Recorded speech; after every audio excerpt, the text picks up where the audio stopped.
As we begin our studies of the New Testament, I'd like to go over with you the world of the New Testament. People, places, things, events. First century, Roman Empire. At that point, the Roman Empire was the largest it had ever been before that. Expansion from Europe all the way over to Asia Minor. Palestine was a province of the Roman Empire about 45 years before the Common Era, before the 0 point on the timeline. So what's the structure of the Roman Empire, and what's the structure of Palestinian Judaism in the world of Jesus? Roman Empire,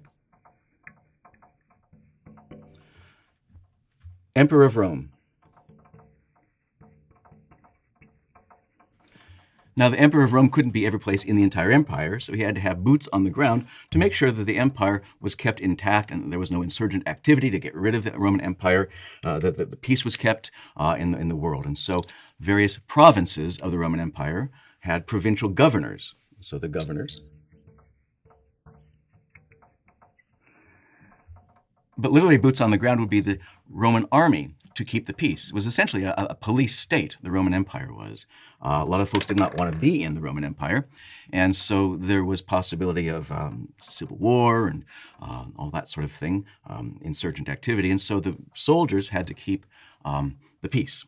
And so you had the Roman army.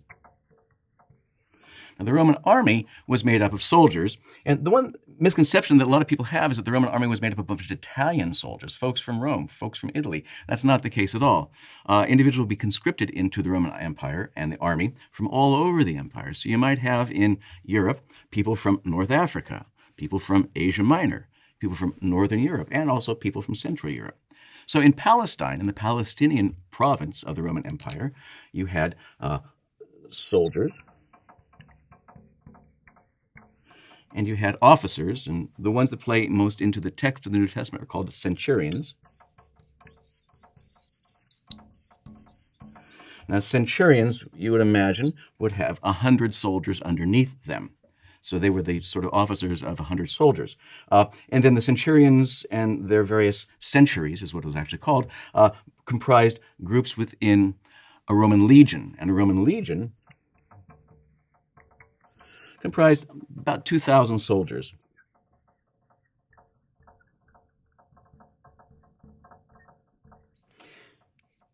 So, especially in Palestinian province of the Roman Empire, it being a police state, you couldn't go anywhere without running into soldiers. There was going to be folks with breastplates and shields and spears and swords and shin guards and helmets. The presence of Rome was very much evident throughout the entire empire. And so that indicates the structure of the Roman Empire in general. But each province had its different characteristics, its different language, its different cultures, its different religious traditions. So we're going to look at Palestinian Judaism in the first century. So in Palestine, the religion was Judaism. And so how is Jewish culture structured? Well, first you had the king. Now, the king wasn't really a king as we might think of a king today. The king was really more of a puppet king, placed there by Rome to sort of keep the peace, but really very powerless. King Herod, in the case of baby Jesus or in the case of the adult Jesus, they were both called King Herod, although they're not the same, two different individuals, but they share the same name. So the king, puppet king. And then, in addition to the king, was what was called the council,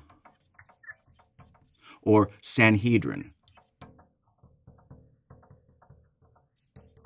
And the Sanhedrin was essentially a combination of the legislative, the judicial, and the executive branches of our American government. They basically took care of all the nuts and bolts about how to live in a Jewish society using, interestingly enough, the Bible as the Constitution, as all of the sort of documents. So the scriptures, and especially the 613 commandments.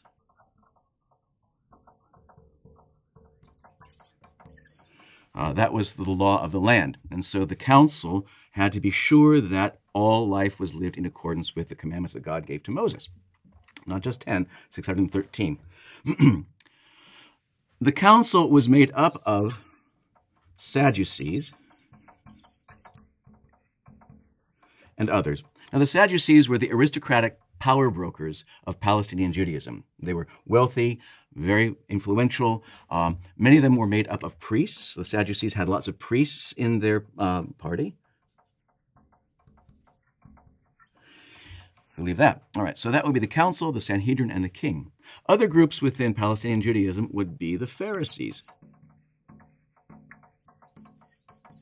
The Pharisees were not aristocrats. They were not the power brokers. They were simply common folk who were extremely conservative regarding the 613 commandments, keeping every single commandment to the letter. And the idea behind that was, if you keep all the rules that God has given us to the letter, you will be in a right relationship with God. And so that was the concern of the Pharisees. The Pharisees were conservative lawyers in charge of the law, wanting to make sure the law was upheld in entire Palestinian culture. So the Sadducees and the Pharisees. Now, the Sadducees and the Pharisees did not get along theologically, or in terms of just what they believed, some differences in terms of how you interpret the Bible. But the big thing for us right now is that the Sadducees were soft on the presence of Rome being in Palestine. The Pharisees hated the presence of Rome in Palestine. Why is that? Well, the idea that Jerusalem was essentially ground zero of the presence of God. If you took religious studies 211 and had the Old Testament, the Hebrew Scriptures, as your topic, you remember that Jerusalem was built on Mount Zion, and at the very apex or the top of that Mount Zion was the temple. And the temple was ground zero of where God dwelt. God dwelt, understandably, physically in the Holy of Holies, above the mercy seat, on the Ark of the Covenant, in the Holy of Holies, in the temple. And so God dwelt there. And so the Pharisees, who were very conservative and who wanted everything to be totally according to the commandments, felt that the presence of non-Jewish people, Gentiles, was an affront to the presence of God. And so these folks wanted these folks out. Well, since the Sadducees were made up of priests, mostly, the Sadducees were told, and the priests were told by Rome, when we come into your province, you can have whatever religious tradition you want. You can worship your Norse gods, you can worship your African gods, your Egyptian gods, your any kind of god you want. But you must also worship the Roman gods. And you must sprinkle incense in a little sort of barbecue pit in front of the statue of the emperor, and that incense would burn up, and that would be simply showing your patriotism, your belief in the Roman gods, and being a good citizen or a good non-citizen person living in the Roman Empire. Well, Jews, of course, could only believe in one God. I am the Lord your God. You'll have no other gods besides me. Commandment number 1. And so the Pharisees, who wanted to keep the commandments absolutely to a T, said, we cannot worship the Roman emperor. Because the Roman emperor, by the way, became divine in Roman understanding. When the emperor died, he became a god. So you had to have his statue all over the empire. And of course, the Pharisees hated the statues of the empire, of the emperor being there, basically to keep his presence known. He's here, he's watching you. And so to sprinkle incense in front of the statue of the emperor was absolutely abhorrent to the Jews, even the Sadducees and the priests. But because Jews could only worship God and couldn't do this worship of the emperor, the Sadducees, the Sanhedrin, the council all cut a deal with Rome. Look, we cannot worship your deities. We only have one God, and we only worship God according to the law.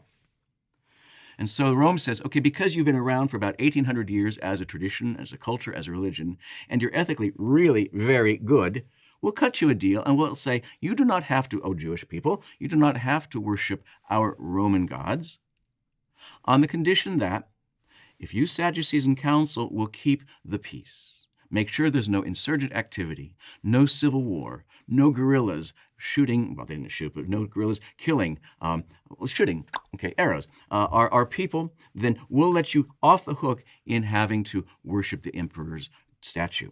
And so the Sadducees were kind of soft on the presence of Rome. We have no choice. It's like they're huge and we're a small little kingdom, and we can't fight them off to get rid of them. So, okay, we'll cut a deal. They're letting us worship as Jewish tradition requires.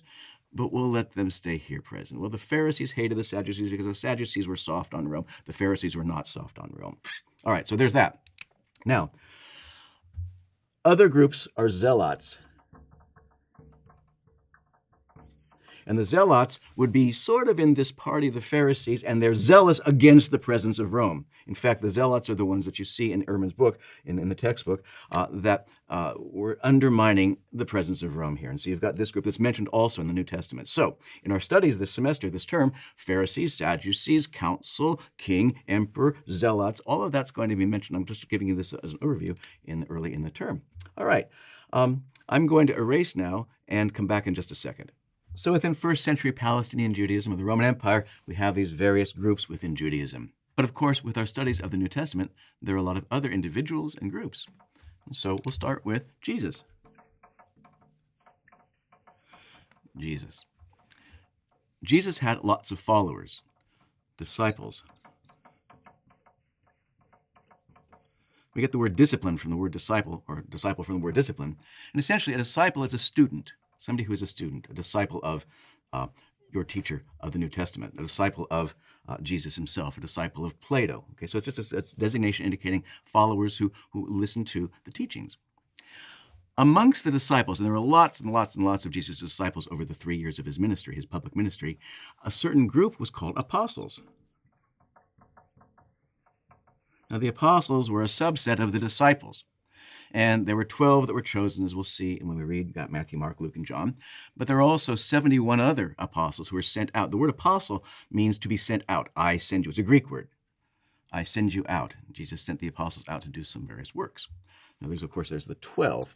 But within the apostles, within the 12, there was a specific group called the three: Peter, James, and John. James and John were brothers, sons of Zebedee. Peter and Andrew, they were brothers. So these two were brothers and these two were brothers. Andrew is actually the very first called apostle, and he's in and out of the scene, comes and goes with the other 12, or the other 11. But Peter, James, and John are with Jesus almost all the time. You'll see, especially in the Gospels, you'll see that Peter, James, and John are with Jesus at all sorts of very important moments. And so it's these three, the three, although Andrew is Peter's brother, but as I say, kind of off the scene very much. All right, so those are the apostles and the disciples of Jesus. Then you've got another group of people. So this is Jesus' followers. Oh, well, let me just say one more thing. And then there's the women. The women disciples of the Lord. Mary Magdalene, Mary the mother of Joseph, Salome. There's also the Virgin Mary, Jesus' mom. So those are the women. And the women were followed as well. And there were lots of women and disciples. But this specific group of women were the ones who cared for Jesus, who nurtured the apostles, who traveled with them quite often. Sometimes they stay at home and they'd pick up when Jesus came back to town. Sometimes they would travel all over Palestine with Jesus and his other disciples. So that would be the women. Within Palestinian Judaism, there's some other groups. There's called the scribes. Now, we get the word scribe, and we mean if I can't write, if I've got a broken arm, I can't write, I can't type, somebody else writes for me. That's not what the scribe means in this respect. Scripture, scribe, scripture, manuscript, handwriting, so it all has to do with the writing. Scripture scholars. Now, sometimes the scribes are called the lawyers. Just depends on which translation you use. Sometimes they're used interchangeably. So a lawyer and a scribe in the New Testament, especially the gospel realm, would be one and the same thing. Scripture scholars. You go to these individuals to find out how you interpret this, that, or the other verse or section of the Bible. So the scribes, so they know the Bible like the back of their hand. They know the Bible inside and out. That is their whole career, vocation, and whole interest. So you have that group. We talked a little bit earlier about the Pharisees. Very conservative about the law, keeping all those laws to the T so that you can be in a right relationship with God and other people and with the cosmos and with your own personal integrity. So these two people are very conservative as to how they deal with the Bible, the Hebrew Scriptures. Jesus is often getting into conflict with the lawyers, scribes, and the Pharisees because they've interpreted the Bible a particular way, and Jesus, as we see when we read the Gospels, interprets the Bible much the same way, but not necessarily. And his take on the Bible threatens their take on the Bible. And this is why this group and this group and this group all want to do away with Jesus, because he's rocking the proverbial boat. He's coming up with not a new way of having the law, because the law is the law. It's been around since Moses in 1300 BCE. But the interpretation. Jesus talks much about the spirit of the law. These individuals talked about the letter of the law, the verbatim, every dot, comma, quotation, capital, all that, keep it absolutely succinct. So there's the lawyers, scribes, scripture scholars, and the Pharisees. And so throughout the Gospels, throughout Jesus' public ministry, the last 3 years of his life, he and his people often were in conflict with the scribes and the Pharisees and the Sadducees and the council, and even to a certain degree, the king. And so the whole gospel story, the whole gospel narrative, pretty much is a description of this ongoing sort of dance between these groups. So as you read Matthew, Mark, Luke, and John over the coming weeks, and you come across these various terms and these various individuals, hopefully this has been a good overview for you, so that you're not kind of caught, what is this all about? It gives you some background so that you'll understand your reading.